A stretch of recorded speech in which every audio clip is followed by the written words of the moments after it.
All right, it's October 12th and we're going to do a bit of a harvest here today. Look at these parsnips.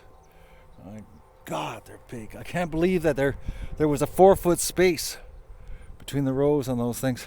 So I'm going to take these out today. They're actually massive, the rutabaga. But I'm going to focus right now on the spaghetti squash. They're done. The plant did rebound in life and started having a bunch of flowers, but it finally the plant has died, and it's drying. The little connections are drying and breaking off, and they're turning yellow. So it's time to pull this. There is so much spaghetti squash here. I'll give you a shot of the wheelbarrow after I get everything pulled, and you can see what I got. My God, there's a lot of food here. A lot. And it's a beautiful day. It's like 24 degrees here. October the 12th. It's unbelievable.